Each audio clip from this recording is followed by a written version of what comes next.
who is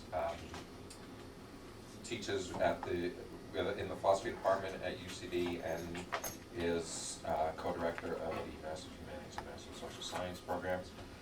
Dr. Janowski got his PhD from the University of Chicago and has published mainly on Descartes.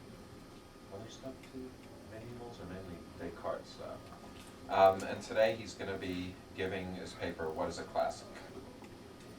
About 2 weeks ago, our secretary, Agnes, asked me what the title of my lecture was, and I said, what is a classic?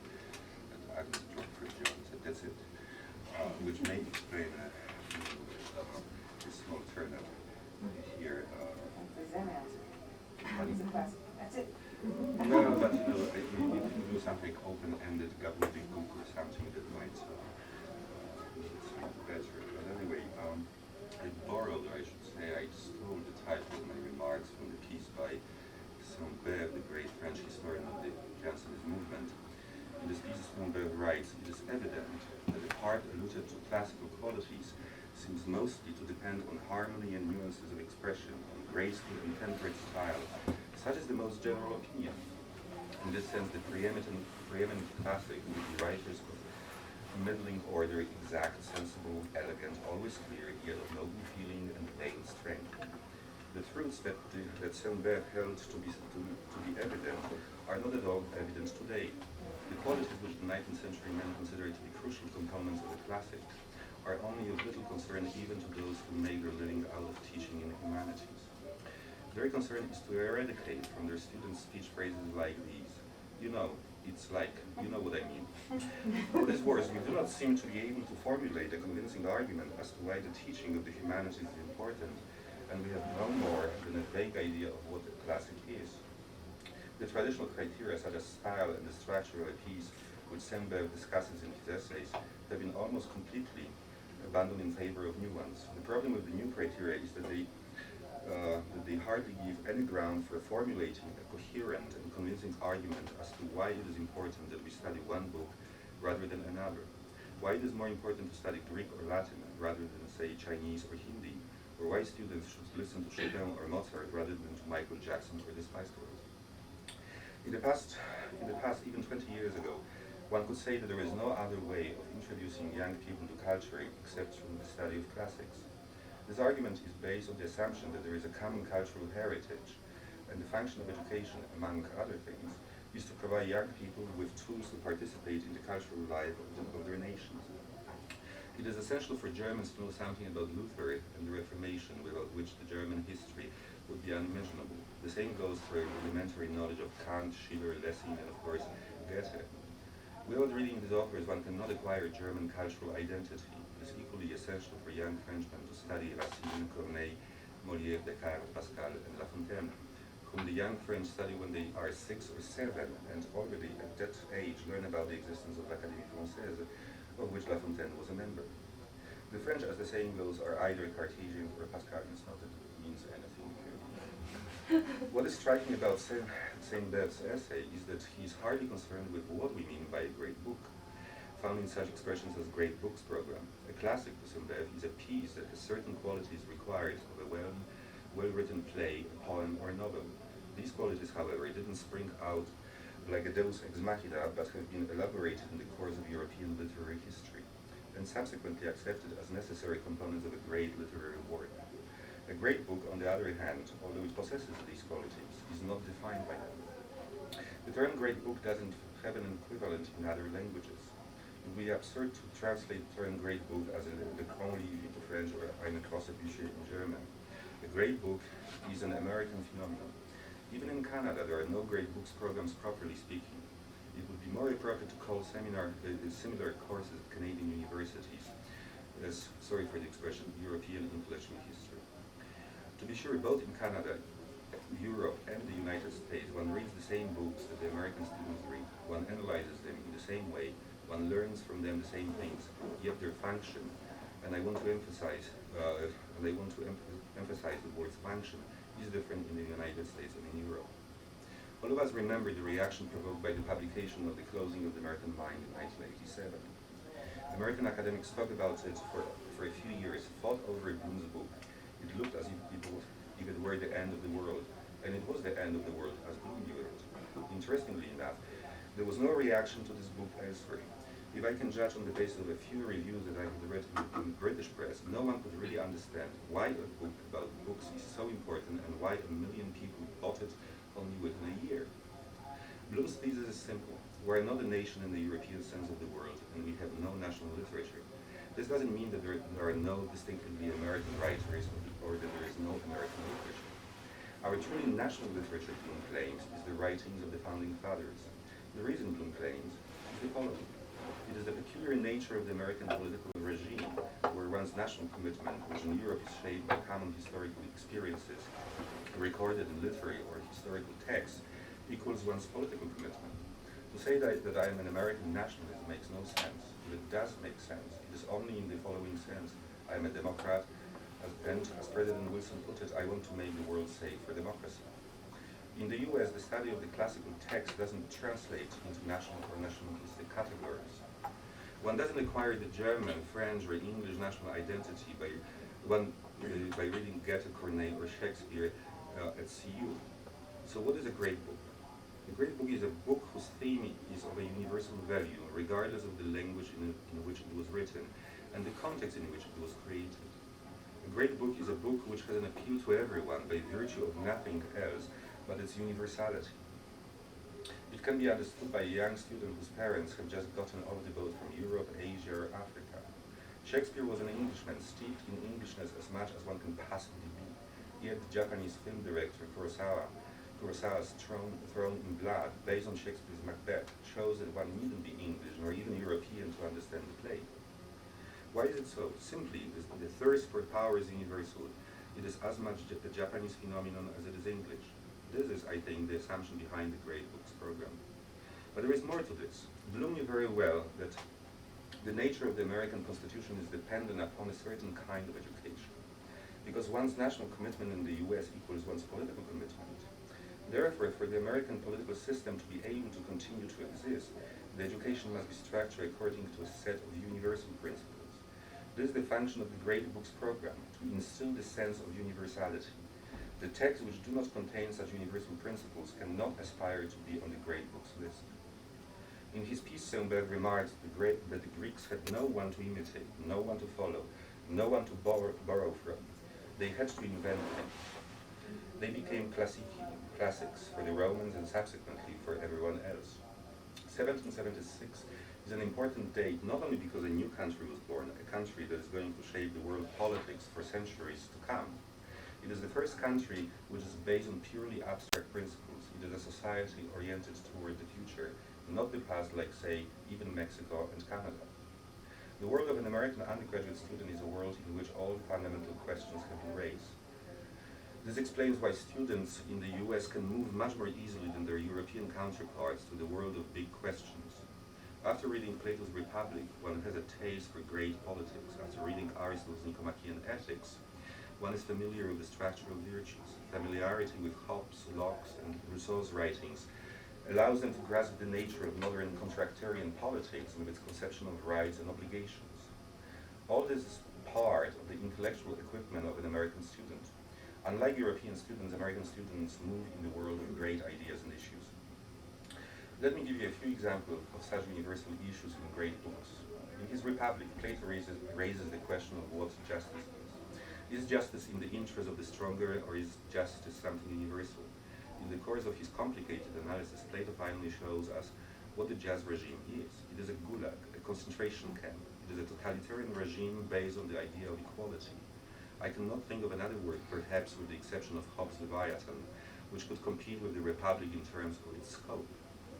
Another example is Sophocles' Antigone, offered at almost every university except ours. It is a play. Laura had to go to both. It is a play about the conflict between Creon, the king of Thebes, and Antigone, who has a religious obligation to bury her brother who betrayed his country. One can read this play as a clash between one's religious and political obligations. Are religious obligations more important than political ones? Should one obey an eternal law or a law of one's own country? As long as the sense of transcendence is a part of human nature, the conflict between Creon and Antigone will be essential. However, there is a serious complication here.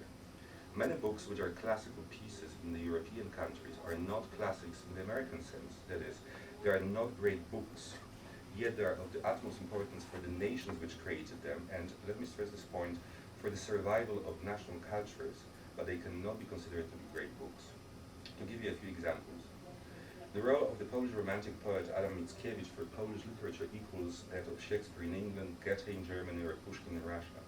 Polish children imbibe Mickiewicz's poems as soon as they start reading, yet his greatest poem, Pan Tadeusz, cannot be understood without some or even considerable knowledge of Polish history, customs, and the political situation of that period. Goethe is another example, I dare say, who wouldn't make on the list of great books or only with serious qualifications. Take Goethe's Sorrows of the Young Werther or Pushkin's Onegin.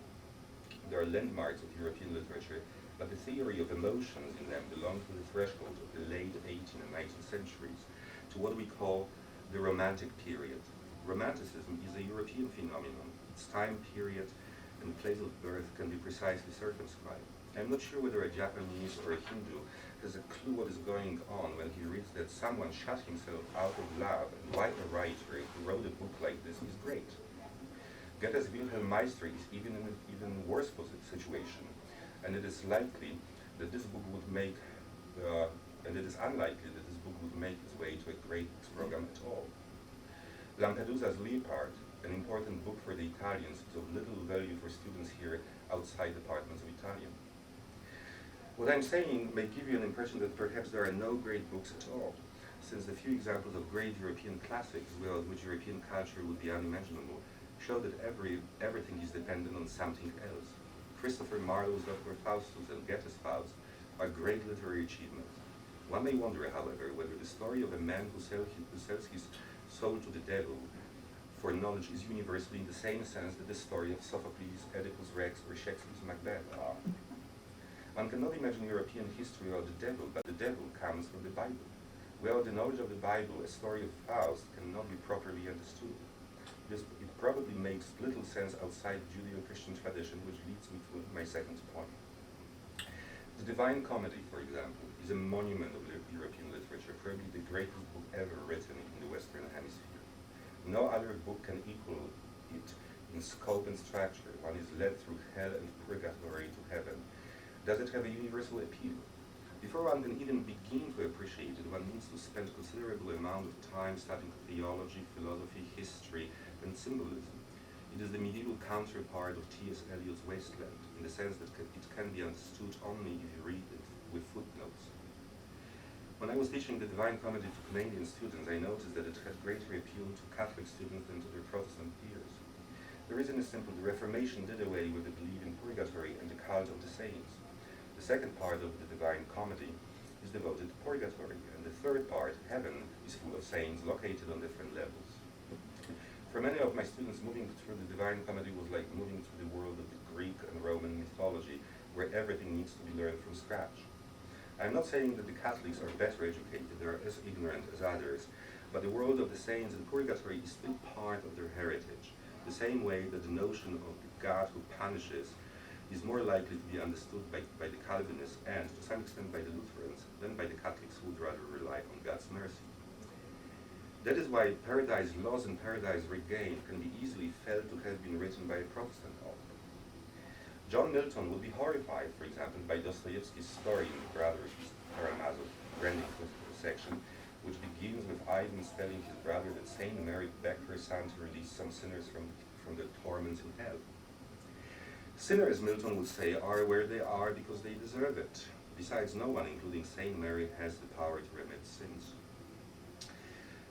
The few examples that I gave you tell us that a common heritage is an essential component of a classic, but not necessarily of a great book. A great book is more embracing. One can say that all great books are classics, but not all classics are great books. Classic is a book that is universal not by virtue of its abstract universality, but rather by virtue of its symbolic complexity. The function of education should be to transmit to young people not universality, but a sense of a national symbolism which is part of their histories and of the cultures of the people around them. T.S. Eliot's Wasteland is a perfect example of a classic which is completely devoid of universality. It is a jigsaw puzzle. If you can understand the whole poem, you can reconstruct European intellectual history. And only if you can do it, you can truly enjoy the wasteland. The greatness of the wasteland lies in the richness of associations and references, in its complexity and symbolism. Take the following three lines. Falling towers, Jerusalem, Athens, Alexandria, Vienna, London, unreal. There is little or no need to say anything about Jerusalem, which stands for revelation, and Athens, traditionally associated with philosophy or reason. Alexandria seems to be the melting pot of the two, the symbol of the emerging Greco-Christian Judeo-culture. Why Vienna and London rather than, say, Paris and London, or Paris and Rome?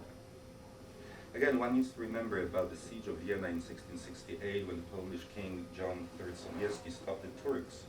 The event is comparable only to the Persian invasion of Greece described by Aeschylus in his The Persians. Had the Persians conquered Greece, there would be no Rome as we know it, and hadn't Sobieski stopped the Turks, I wouldn't be talking to you now. But without the Turkish invasion of Europe, we wouldn't bring coffee either.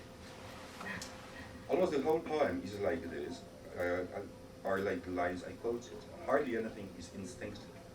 Take Baudelaire, the Midas of poetry. Every line invokes images which are felt immediately. I brought you just the beginning of the Flowers of Evil, just to give you a taste, not that I assume that you do not know Baudelaire. Infatuation, sadism, lust, avarice possesses our souls and drain the body's pores. We spoon-feed our admirable remorse, like whores or beggars nourishing their lives. Our sins are malice, our confessions lies. We play to the grandstand with our promises. We pray for tears to wash our filthiness, importantly pissing hogwash through our stains. That's Baudelaire to the reader. Let me say one more thing about this idea of universality, which underlies the notion of a great book. Unlike the ancient Hebrews, the Greeks didn't have a providential God who chose them from among other peoples, watched over them, protected them, and was kind enough to write down moral rules for them. The Greeks had to come up with the idea of right and wrong, good and evil, the beautiful and the ugly on their own. They had to construct such an idea of reason that would make it possible to discover what, if anything, is morally right and wrong, ugly and beautiful, just and unjust. This perhaps explains why philosophy flourished in Greece, but not among the ancient Hebrews. Philosophy is a Greek phenomenon transmitted to the Romans from them to the Latin West. Philosophy is a discipline, if one may say so, invented by the Greeks in the disinterested quest for truth as such. The Greeks didn't have the Ten Commandments, but if you scrutinize their tragedies carefully, you may find something that can be called the Greek Decalogue. I'm not a specialist on the Greeks, let alone on Greek tragedy, but in the course of reading those plays and teaching them, it occurred to me that besides the stories around which they are built, they contain what we, in the Judeo-Christian culture, are used to think as commandments. You shall not kill your father, Oedipus. You shall not betray your husband, Electra. Or you shall not commit incest, Oedipus. Perhaps Agamemnon's sacrifice of his daughter Iphigenia can be said to contain a warning to those who want to kill their children. Also in the Nicomachean Ethics in Book 8, 7 on friendship, which there is also something about respect for one's parents. One can add to this. One can be pretty sure to find more in Greek tragedies. Yet, no matter how universal the Greek experience was, it was Greek through and through. To be sure, the moral of the Oedipus play is that killing one's father and incest are forbidden, but let us not forget that Oedipus' cycle is a tragedy, and tragedy is a Greek phenomenon never to be recreated later. It presupposes the notion of fate, the idea that God, out of infinite goodness, created the world and watches over his creation is not part of the Greek experience, but the experience of fate is. Look at the sequence of events in a few of Greek plays. Agamemnon is supposed to go to Troy. Before he leaves, he goes hunting. In chasing a deer he accidentally crosses the sanctuary of the goddess Artemis. Artemis demands that Agamemnon sacrifice his daughter Iphigenia. Otherwise, the winds will not blow and he will not go to Troy. So Agamemnon has no choice but sacrifice his daughter.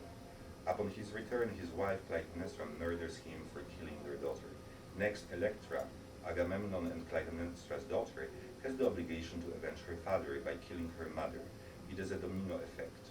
Everybody is involved in the tragic series of killings against his will. Who's to blame? No one. Yet one needs to atone for the transgression of moral rules.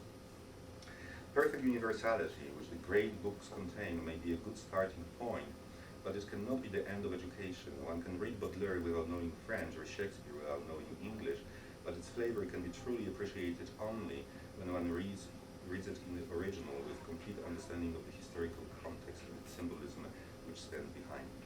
Thank you.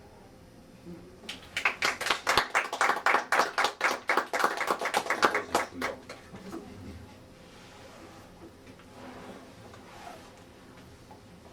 We'll open it up to questions. I was wondering if you could further clarify, because I didn't, maybe this point evaded me, but the distinction you made between classics and good books.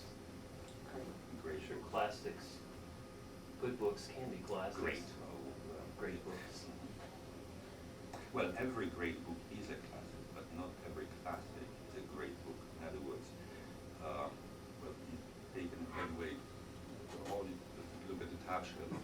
There was an idea, I think Adler in the 30s came up with this idea. He was president of the University of Chicago. Produced a series of books. I can't remember how long the shelf was supposed to be, but originally the series was sold with a bookcase so that every American kid could get it as a birthday present. So in other words, you can contain the whole human knowledge, just in the series. Now, of course, you may say that that's the Enlightenment idea, and the idea of the encyclopedia comes from that period, right? If you look at what those volumes contain, are classics of European literature, philosophy, science, etc., etc. Now, there are many which were not included, and the reason why they are not included is because they do not quite make sense outside of the American cultural context. And those few examples that I gave, I mean, there is no, I'm not saying that Goethe's Sorrows of the Young Werther, it couldn't count as a great book, but it is essential for the period of Romanticism, German Romanticism. But I would say it's accidental to American education. However, Shakespeare is not, and it's not only because Americans speak English, there's something deeper than that. The same goes for the popularity of the Greeks in the United States. I mean, what I find most surprising is there are more people studying Greek language than Latin language in the US. The reason is simple: democratic political system. Rome didn't have it. So now, the more abstract the better, I would say, for the great book. Whereas you take classic in the European sense, you have the symbolism behind it that belongs to either religious or national culture. And if you take the Divine Comedy and Paradise Lost or Paradise Regained, well, you can say one book is Catholic, the other one is Protestant. So there is no question about it. No, if you're an American, it doesn't translate necessarily into religious heritage, at least now. It's not the case. What do you call which? The book with the universal appeal is a classic. Universal appeal. No, universal appeal would be a great book. A classic would be any major work essential for any for any linguistic culture in Europe. So the classic is culture bound. Yeah. And the great book is universal. To some extent, of course, but yeah, following those lines, no, it's not. And the Republic is the best. I mean, you don't read it because you don't read it in the courses that belong to, say, Greek history, but you read it because of political theory. I mean, think about Rousseau. Rousseau is read by some French, but the country in which he's most popular is the U.S. Rousseau was the first American. The same goes for Tocqueville. Tocqueville is unknown in France. He's one of the most popular authors in Science Department in the US. There is a good reason for that. Americans learn about their own democracy from Tocqueville. The Republic is again popular because of its universal principles. Why Rousseau? The idea of social contract, which is secondary for understanding the European political systems or histories. Are these universal principles of the eye of the perceiver then? It's like if you're in the American culture and you're reading these things, you perceive these as universal principles. I would say that it has more appeal to an American than to a European, because when you read Rousseau as a European, you think the guy went mad in the sense in which he just wants to dissociate himself from history and wants to cut himself off, French or German or European history. I mean, the idea of a universal contract, look what the French Revolution did. I mean, except that it terminated a few years later. So is there any such, so is it just a fantasy that anything has It is a universal fantasy. It is a fantasy of a universal reason. I think what you observe today in Iraq is exactly what's going on. Absolutely no understanding of agriculture. That on the one hand, you can apply those principles, universal as they are, to the US, to Europe, but you just can't take it anywhere else and say, okay, this is how it's going to work. It's a pattern. There's a skeleton, but it's not a skeleton without flesh. So why don't we read Confucius? Why? Because we're still culture bound whatever we claim. That is to say, Confucius is not part of our heritage, diverse as it may be. So it's a classic, but not a Greek.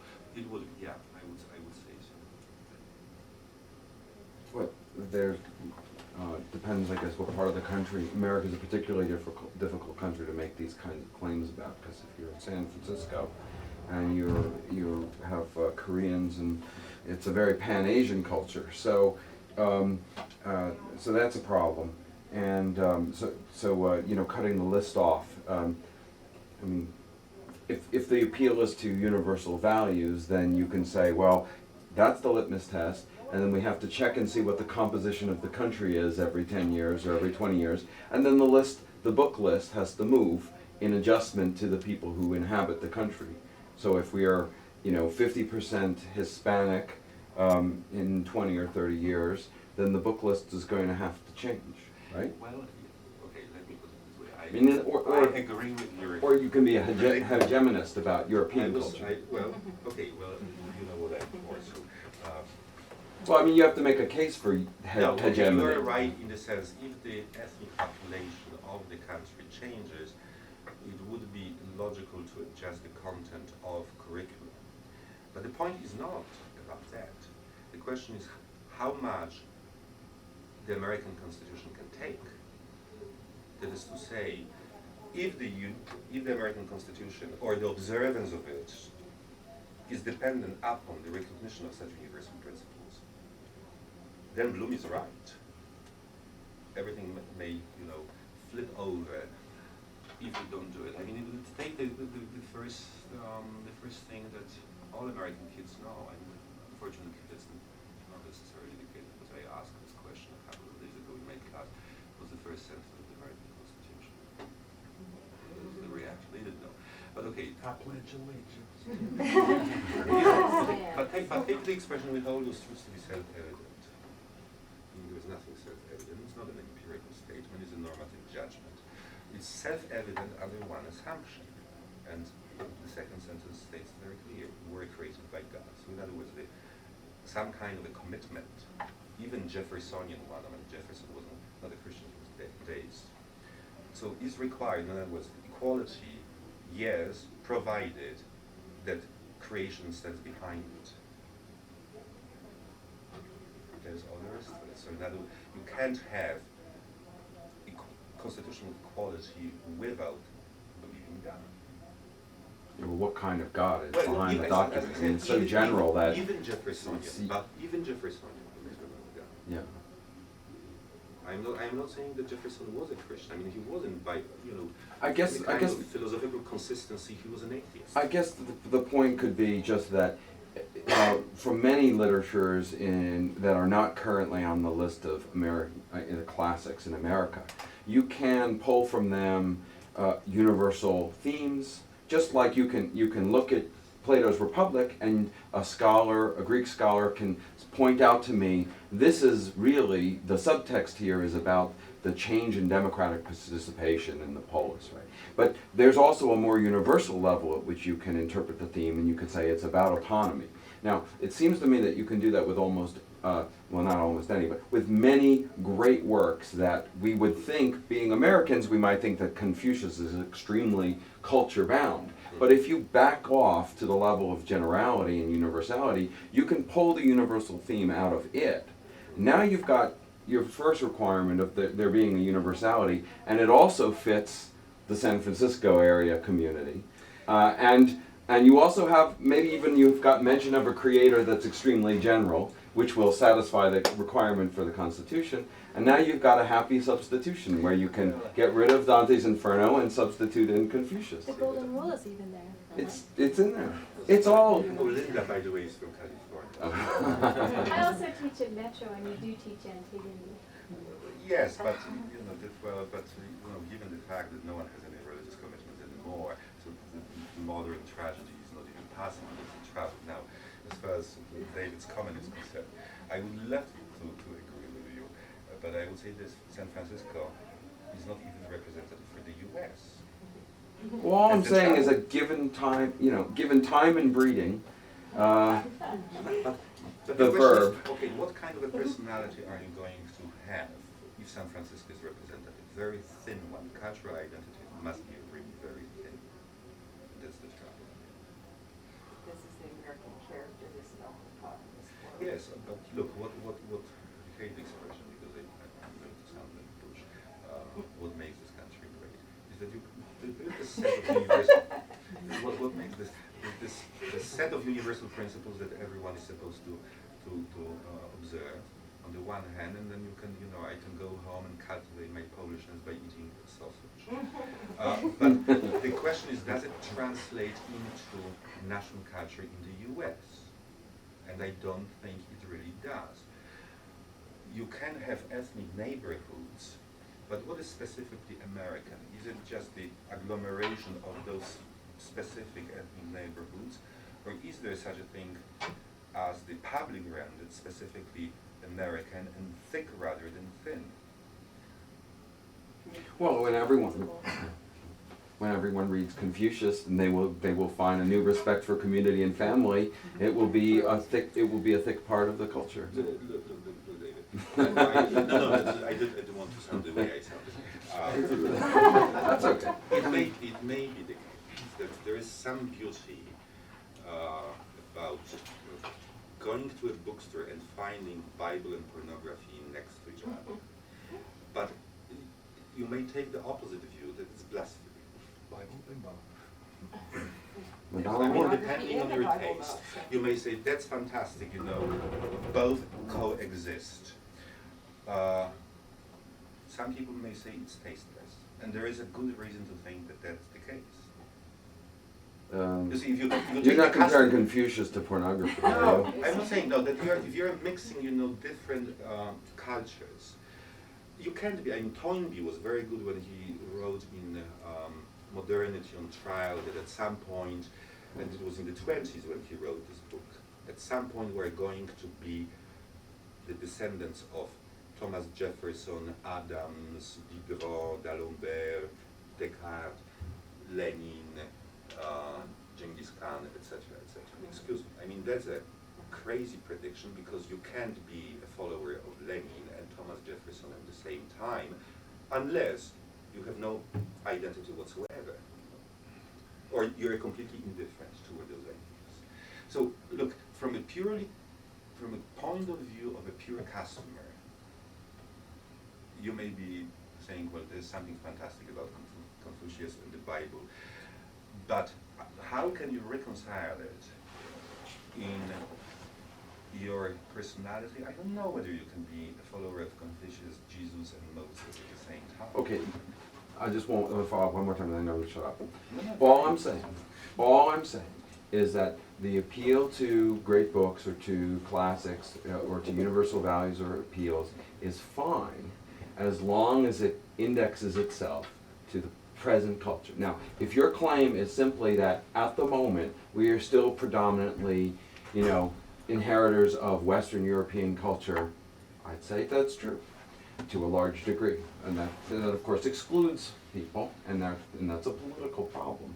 But we could stipulate that. Right. All I was suggesting is that as the demographics change, you can keep the appeal to universal values, and you keep the idea of a great books, which we haven't even debated yet.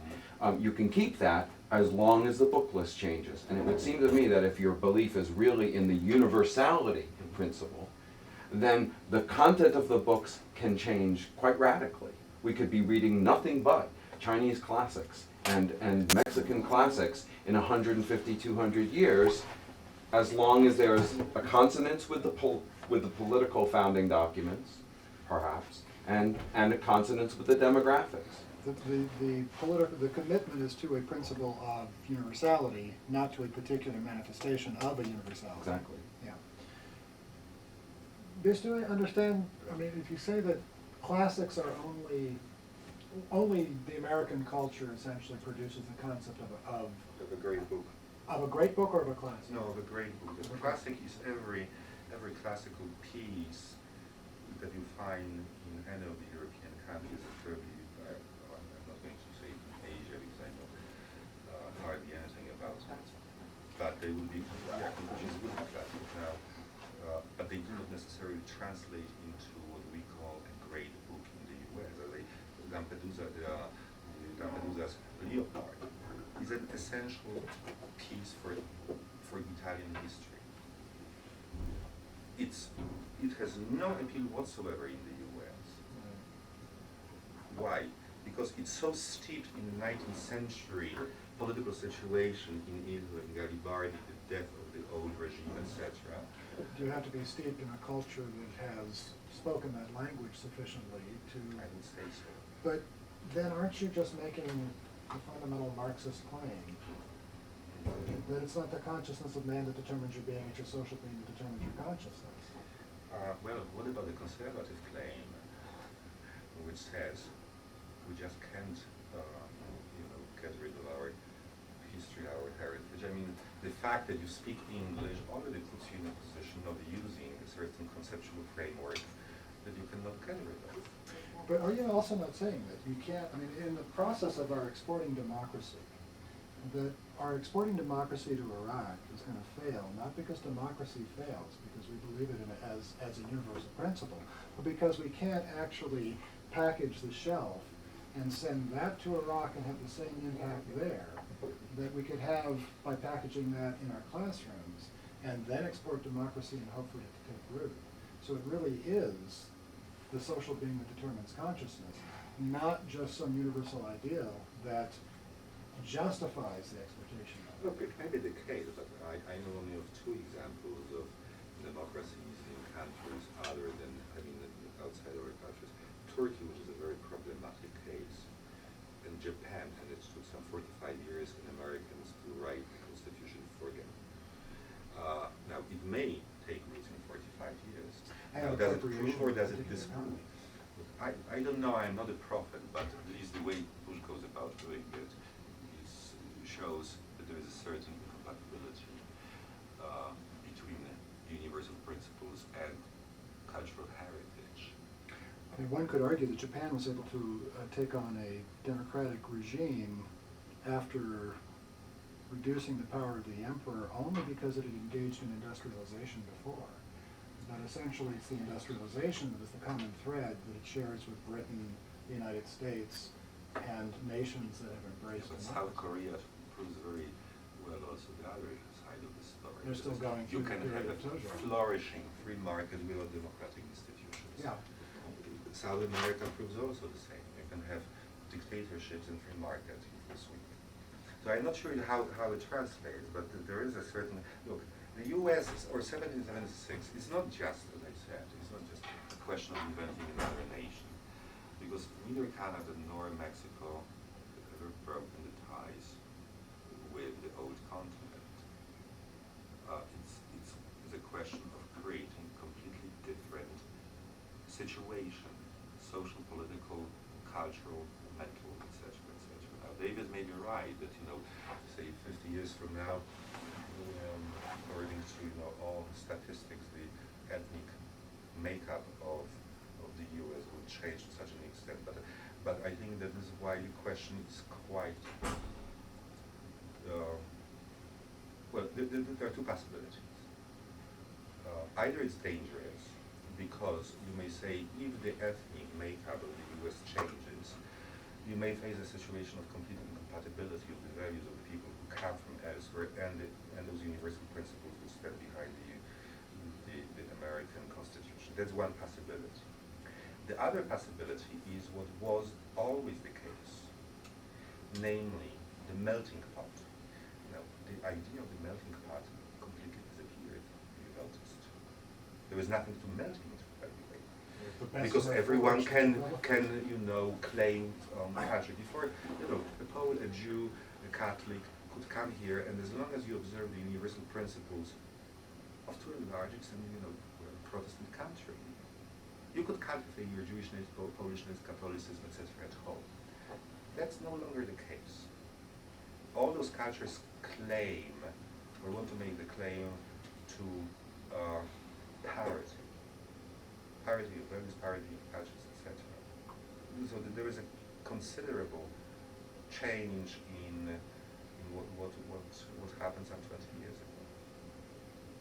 Bloom didn't write the book. Bloom, I think, only announced some kind of a change of paradigm in American cultural life.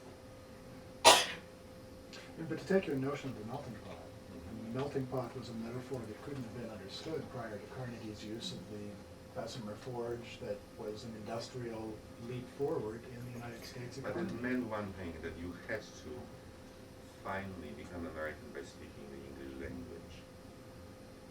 And I think this is essential. Language is not something, it's not just an instrument to communicate, give me bread and I give you money. The whole heritage stands behind it. A couple of weeks ago, a student turned in a paper on Plato, and she says in this paper that Plato and his disciples congregated. Now, does it tell you anything about the religious? It's a Protestant writing because the idea of congregation doesn't exist in Catholicism. So words carry meaning. This is what I'm saying. So there is something about the way we use the language. That's one banal example, but how can you be a Japanese and study Heidegger if there is no personal pronoun I? We move back to the question, Myers' question, then what is the universal? And how can it be determined?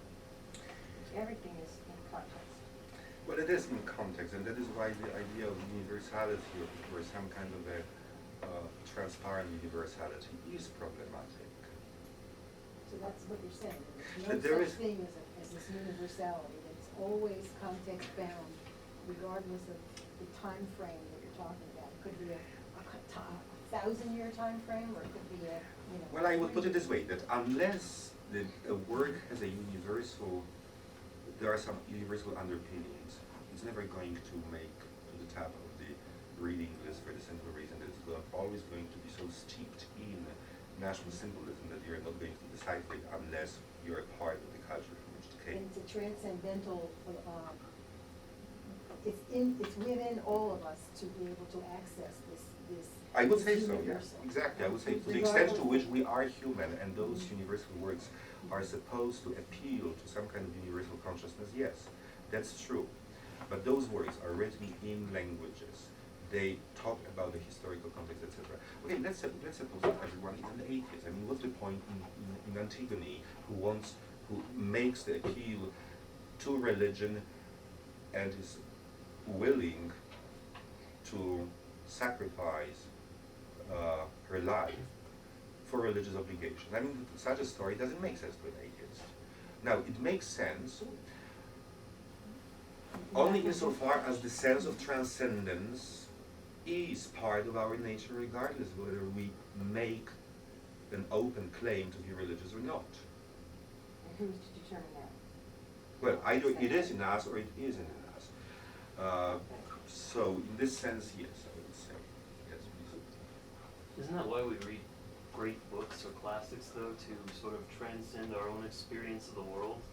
I mean, you seem to be saying that if you don't have that experience, or you don't have these cultural values in place in a society, then you can't truly appreciate a certain book as a classic.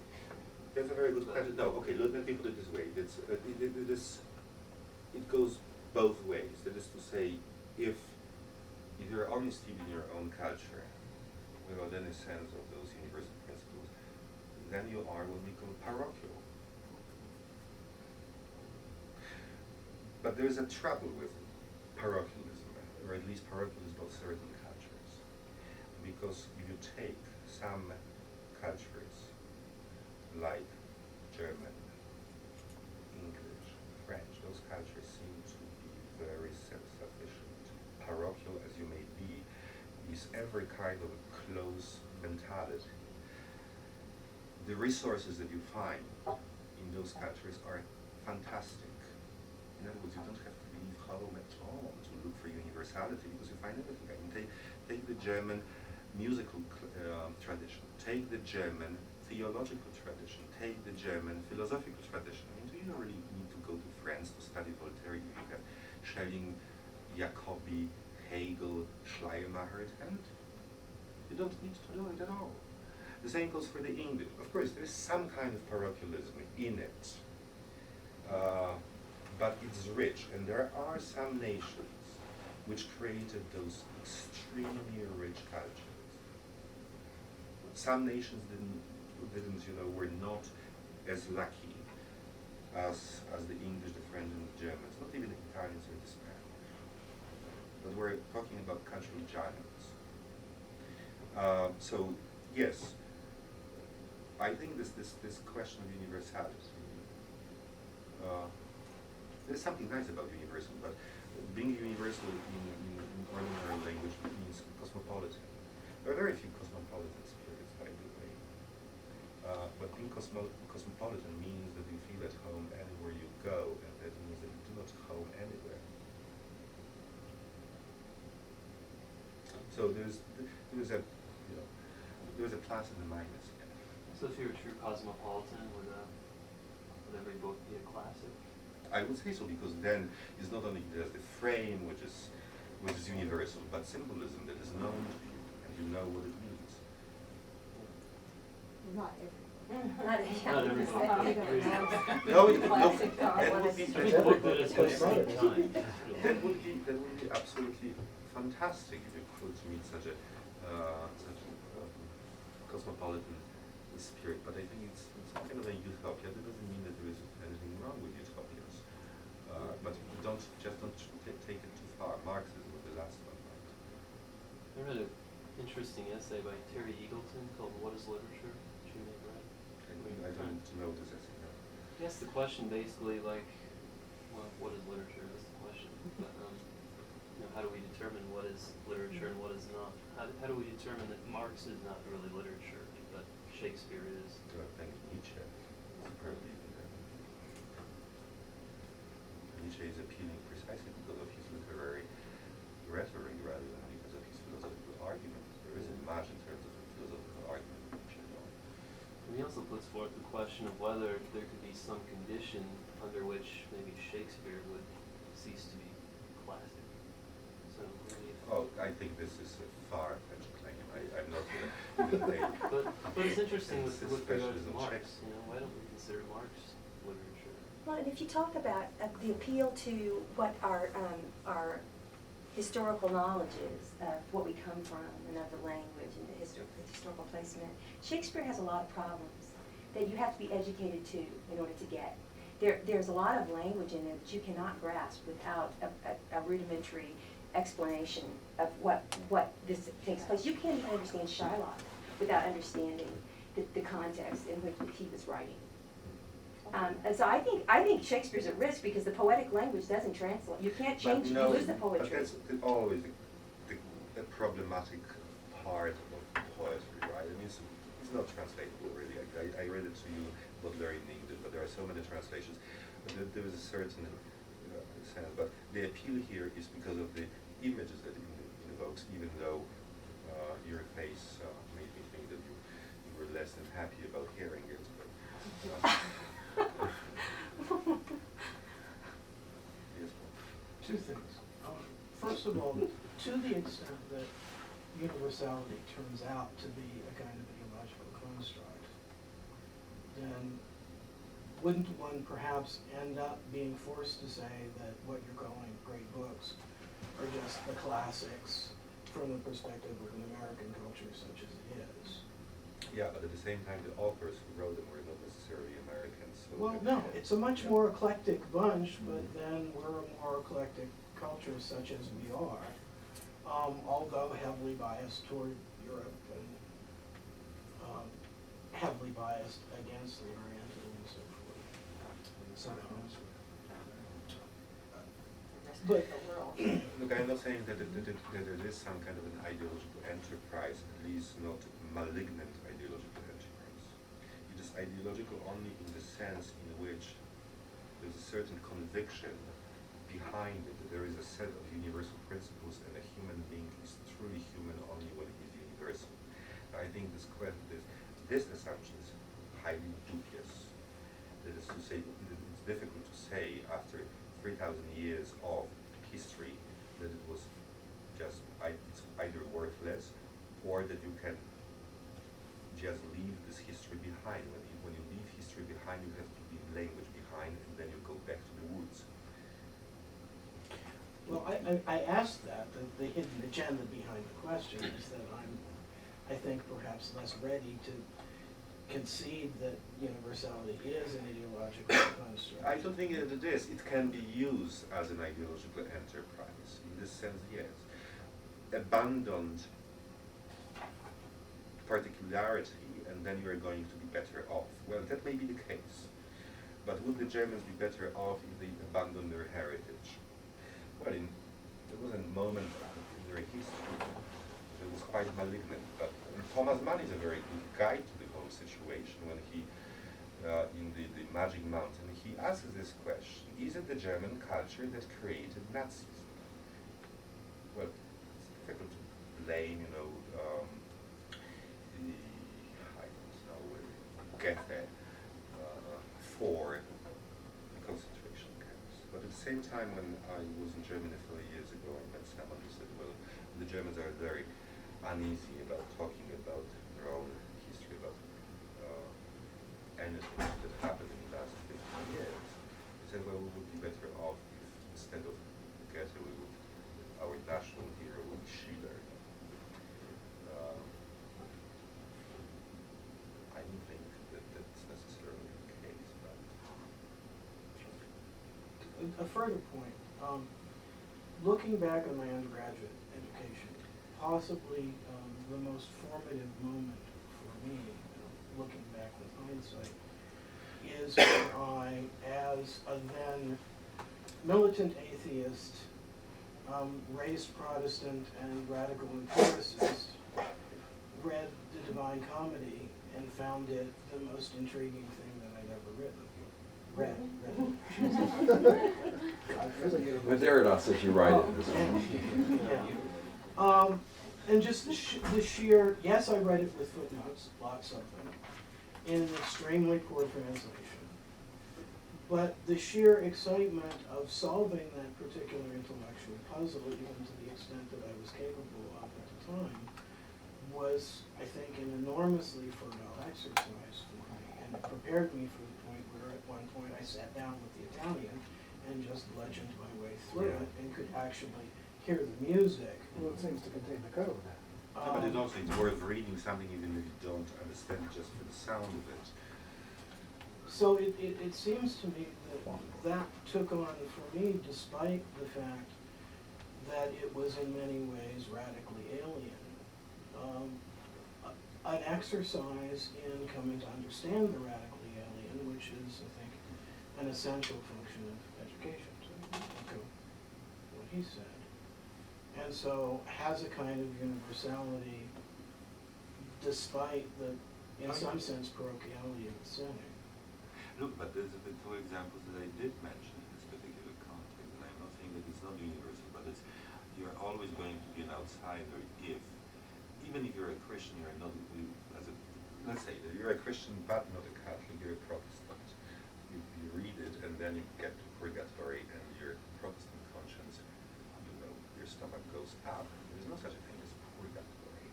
Dante devoted a third of his great work to it. So in this sense, it's going to be external, that there is no belief behind it. You may say, from a purely literary point of view, it's a beautiful edifice, but it's just a cookie. A cookie, though, that might eventually prove nutritious. If you convert. Look, it can convert in the sense in which aesthetics, may be an expression of, fundamental religious intuition, and I think that Mark knows about it much more than I do, but I always find it strange how popular Heidegger is, despite his very difficult language, technical, etc., like Husserl. And you cannot properly understand one without knowing the other. I think the rhetorical power and the religious intuition in Heidegger fulfills the religious need of students who wouldn't dare either believer. So there is something about, I may be mistaken, but I always think someone who claims not to believe and reads Heidegger is a hidden believer, really. We can take Paul's example, although the opposite, which I think actually supports your position, that the opposite of a theist the opposite of an atheist is a theist. But the opposite of a theist is not an atheist. The opposite of a theist is someone that has never possessed the concept of God at all. In other words, someone for whom the argument of the third meditation would be meaningless. Why don't I argue with you the way that David tried to argue with me? Look, 20, 30 years ago, people who didn't believe religion would be in a good society, not that this exists, would say, I'm an agnostic. Did you notice that the word agnostic completely disappeared? People profess atheism shamelessly. Yeah. 30 years ago, that wasn't the case. Now, you may say, it's like, no, if the ethnic composition of a country that changes, what happened to our sensitivity that something that was shameful 30 years ago became a commonplace or a question of complete indifference is normal nowadays. And I am the last one, to impose anything on anyone. But because of the cultural phenomenon of theism. I know. Again, I think that the notion of the context of the meaning of the concept, Paul was able to read the Divine Comedy as an atheist. He was not able to read the Divine Comedy and make sense of it as someone for whom the concept of God never occurred to him. And that's the opposite of theism, and that would be not having the universal.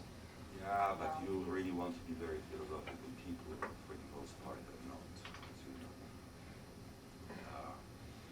I think that our sensitivity changed, and I have to say for the worse. Instead of having, Studio 90 with Rod Serling, we now have The Apprentice with Donald Trump. Okay, well, Donald Trump is exactly the expression of this kind of crude mentality. Yeah. Not that I do not like watching Donald Trump. Trump has no classics in his opinion of his Look, I think Sharon is a very good example, not that I want to turn you into example, but teaching Eastern religions.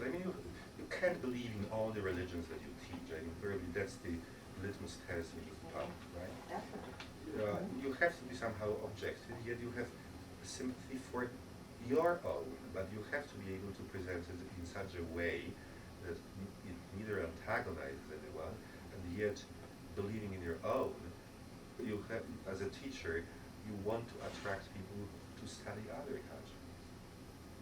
But there are formula kind of built into other religions that purposely petition a universalism. Of course Christianity is, but that doesn't mean that you're a salesman, even if you're a believing Christian. But then there are formula purposely built into other religions that are exclusivistic in nature. They are, but all I'm saying is that We're always it doesn't. asking the question what universal is, and who determines it. Well, the Rudolf Otto, and you suggested that we kick him out. No, I like it for certain reasons. Are there other reasons? Because he starts talking about the superiority of one religion. And we're not. Because we're the children of pluralism. What do we do with our universal claims in a pluralistic environment? Read Rawls. Rawls will tell you. Look, but the Thin trouble here procedures. is, and there's something that's very clear in Sandberg's essay, that those truths that he considered to be self-evident, all those qualities of good literature, this is not part of what a classic is. I mean, for him, there's something like, it's more, what is classicism? That is what Sandberg really talks about. But those qualities that, like, you take Demosthenes' oration, something like this would be a real classic, as opposed to, the speeches made in front of his building. And the question is why? Well, they do not observe certain qualities, and these are not arbitrary qualities invented by Demosthenes or the Greeks who felt superior. They're just qualities of a well-written piece. But when we're back to our universal, I mean, especially if we're grounded in a cross-cultural perspective, do we get an answer to that? Are the universals what we decide they are? Or do Of we course not. enter into some kind of a field work, and we look at what ideas and images and symbolism has come up everywhere, and then we say those are universal? No, symbolism wouldn't be universal. That they Well, the thing operate that they within a symbolize. culture, whereas the universal framework must The thing have that's an being appeal to symbolized. some constitutive elements of what human nature is. And who decides that? No, it's up to us. Why do we have to? Why do we have to decide? No. It's a given, then it is self-evident. Yes, I can be an atheist reading Antigone and feel the sense of transcendence. And there are self-evident truths in the universal. Yeah, yeah. Okay. But I didn't say that the American Constitution Well, necessarily is an expression of it. Mm-hmm. Look, it may be the most noble enterprise ever conceived by mankind.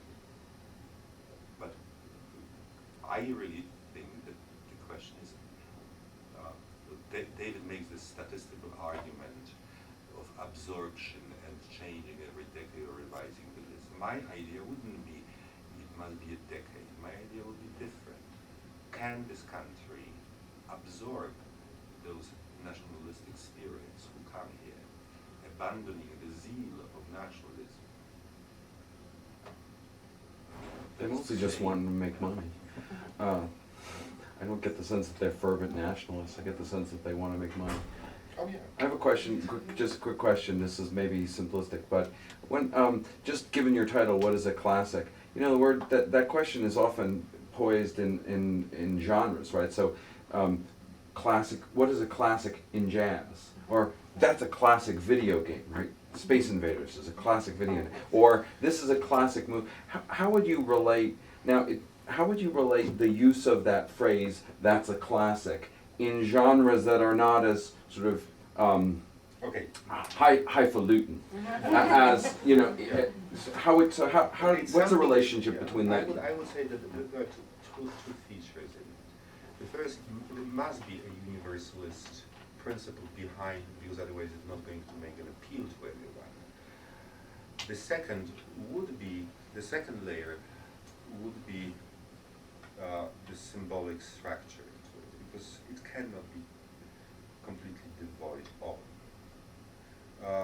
So a classic is, as opposed to a great book, which is just the universal principles of Plato's Republic. I think that would be a good example of a great book, without necessarily being a classic in a national context. I mean, there isn't anything, I think, particularly Greek in the sense that Goethe is German. There's Germanness in Goethe. So classic is this universal steam plus symbolism, I would say. What is a great book? It is a book that makes appeal just to those universal principles. It can be the case that one is both at the same time, and most of them are. I'm not saying that it's not. That's the way I go. I was just thinking about, the way people would refer to, Charlie Parker's solo as classic, in the sense that what they mean is that they point to something that epitomizes that genre, whatever that genre is. And so it epitomizes for who? It epitomizes for someone who wants to give some sort of a universalist, I guess, definition of what it means to be a bebop jazz musician, right? So that part Yeah, answered. but- It's just you can say it about everything. You can. No, but It's a classic pate. What I said is it applies to humanities. This is not a question, okay, what are the classics of rock or romances or something like that, subcategories of a classical book, say in 1970s, the 60s, what are the classics of sociology? Well, these are books that made their inroads into sociology because they were fundamental landmarks of that particular discipline as it developed. Now, think Reisman's The Lonely Crowd, right? It was a book that was read by everyone in the 60s. Then it disappeared toward the end of the 80s because the problems that Reisman talks about disappeared at that point. So the number of classics like this, take Daniel Bell, yeah, context dictates. So there are classics within a given framework, within a given country, Right. history. So things that are classical, popular French music. No one knows anything about it except Francophiles. You may say it's even bad taste, as my friends say. How can you listen to it? I like it because I like the country and go there quite often, etc. Like it. So in this sense, classic is something that established itself as part of a certain stream of social life. No, in this particular case, there's no universality whatsoever, but we're talking about classic in the sense of humanities or education as it was understood before the publication of Bloom's Mind. Another personal anecdote. I would want to say that it was precisely through my study and subsequently teaching of Descartes' meditations, which could well be regarded as having a certain parochial skew, that I came to be convinced that the argument of the third meditation is in fact sound. And I would want to use that as an example of how, by focusing one's attention on something which from one's initial viewpoint might very well seem parochial and distorted, one actually gets a better understanding of what genuine universality actually is. Which is what? Which is that the proof for the existence of God really works at all, and it's not just a No, piece of period. medieval Scratch machinery. out the football. No, keep it in. Well, some people think it's just, some kind of antiquated medieval vocabulary that thinks it works on the logical level. But it may be both, right? It is the medieval language, and the proof works that God exists. Well, since logic is historically and context bound, we can satisfy both people. It's Good luck. McIntyre, isn't it? Where are the universal proofs for the goddess thing? And I just asked that by way of begging a question. In the rib of the god. In the rib of the god, Dr. Wright. Maybe there just isn't one. They're Maybe infinite it's ribs. just It's just infinity. See? Well, who has decided this? Look, There's no argument. There's a reality, there's a spirit. There is something about this small claim that in Europe you don't really read those great books. There are very few students, I would say, unless you study philosophy, Greek philosophy, you may be at the Sorbonne or at the École Normale, but you will not read Plato's Republic. Whereas at every American university, it is the case. In this sense, American students do move in this world of big questions. I'm not saying that they are better off or worse off as a result. Because what happens in Europe that you imbibe culture. American students have to learn it. And that's, I would say, that's the difference. That there are certain principles that you imbibe, and there are certain things that you have to learn. That is where the difference is. So, I don't know, who is better off, a Frenchman or an American in terms of, well-being. There is a certain sense of freedom if you move around in this world of big questions, big ideas, and you feel that you belong to the whole world. But this feeling of never belonging to anything is also troublesome and burdensome for the French. I mean, from time to time we want to have ethnic food rather than hamburger. Well, this is Camus' argument about the stranger thing. Yeah, Person exactly. that operates in the modern world with no roots in the No roots context, come- no yeah. tradition, is a stranger. Why'd you kill her? 'Cause it was hot. Look, I like 17th century idea of toleration. I don't have to love someone to be civil. That is to say, I can hate someone who dislike this person personally, yet we can collect steps together. Okay. Which means, what is the idea of civility? That's precisely, yeah. And the more people try to impose this idea of toleration understood in terms that you are supposed to be sympathetic to someone's view, I think the less civilized we become. I can't, believe in what I believe and at the same time be sympathetic to someone's views. I don't have to like it, but civil behavior requires that I be somewhat indifferent to it. That's all there is. That's necessary. And that's how the idea of toleration was understood by Locke, by Voltaire, by Bale. I think that's good enough for social life, the idea of civility. Yeah. Finally, we find. Finally found one Finally. thing I'll relate to. Do you think that classics, as you understand classics, have ceased to be classics in America at a certain time, maybe before 1776? No. I don't think so. The situation, I think, changed. It's a recent phenomenon because to the extent to which Americans were descendants of the Europeans, they share the same educational tradition and the same symbolic tradition. I don't think you read Henry James is a very good example of a very cosmopolitan fellow in Europe. Do you think that, or Franklin was probably the utmost expression of being American and European at the same time. Jefferson, another person, they didn't want to leave Paris. Let me ask a question differently. Do you think that as America becomes a more multi-ethnic, multicultural country, it takes away from one's perception of what a classic is because you have so many strains running together and a less homogeneous culture, which, surely the English subscribe to a certain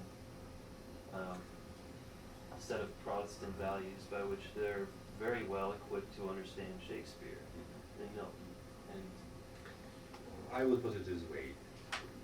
Ethnicity or race has absolutely nothing to do with anything.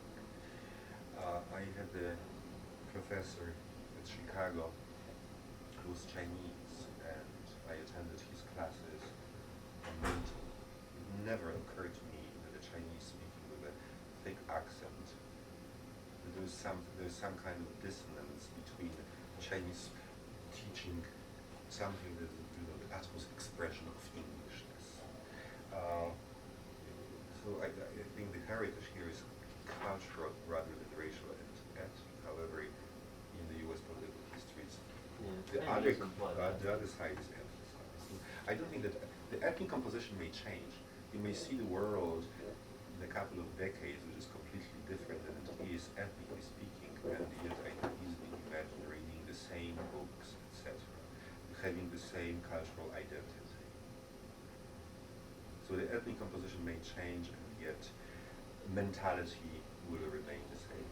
okay, but just on a multicultural level then, when you have many cultures running through the society, and in a sense in which one no longer predominates. I mean, of course, you can still say that America is predominantly Protestant or whatever. But there are the Catholic strains, and there are, you know, atheists, and all these strains running throughout our culture. Does that somehow detract from our ability to understand the classic in its universality or its In the symbolism? sense that for the most part, those people who are so committed to those principles are indifferent to reading those classics anyway. Now,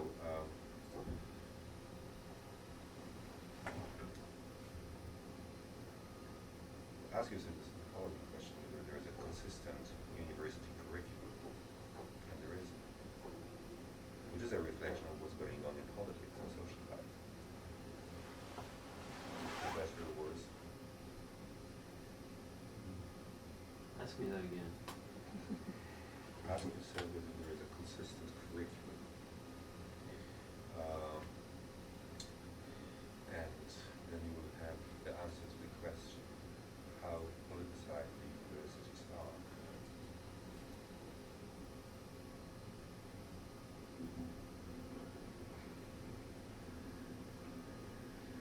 I think university curricula to a large extent mirror the political situation. Now, look, I'm not going to tell you the better or worse. What I can tell you is that there is something not quite right if students do not have rudimentary knowledge of certain books or historical events. And in this respect, the situation did change for the worse.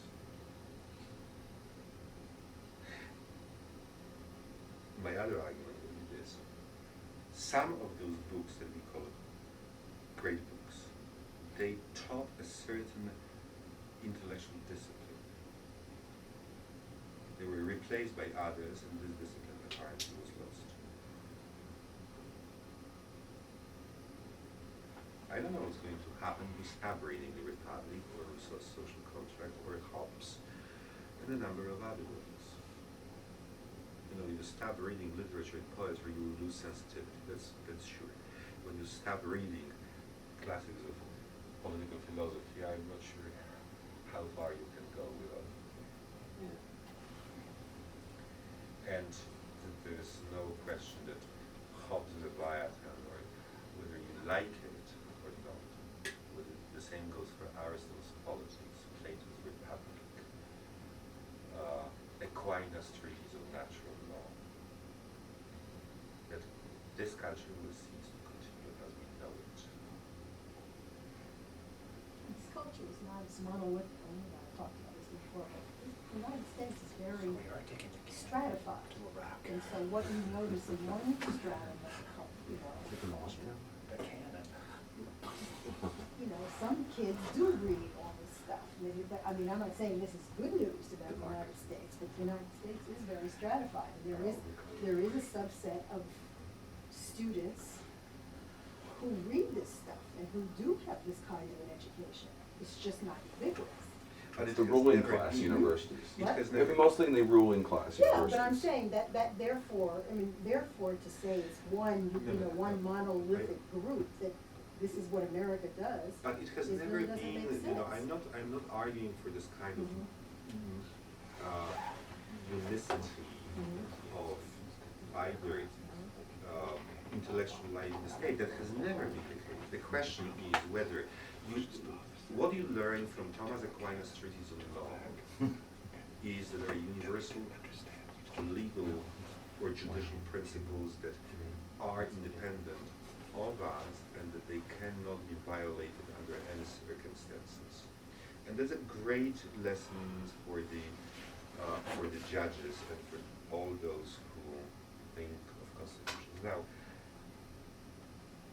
what I'm saying is that you can't make a multicultural claim and be consistent if you say all cultures are equal, because you will end up with competing, say, legal claims, one of which will say that we can stone people for stealing a loaf of bread. And I think that's the end of multiculturalism in the sense that no one who is in his sound mind is ever going to make the claim you should be stoned to death for stealing a loaf of bread. Stratification, even stratification proceeds much, much further, and certain cultural claims we made, as they are made now, the whole experiment may end. That the society will not be able to tame itself.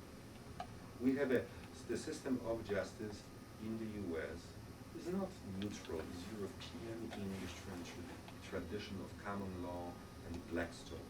That is what was accepted. You reject, you're going to end up in barbarism.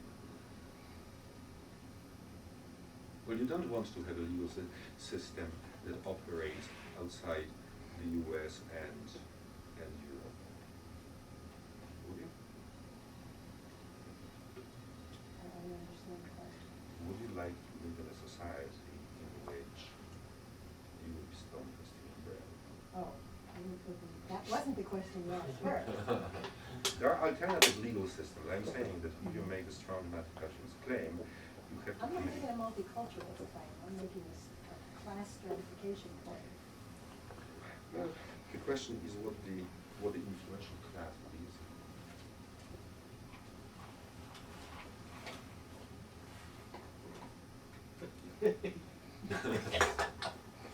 Thank you.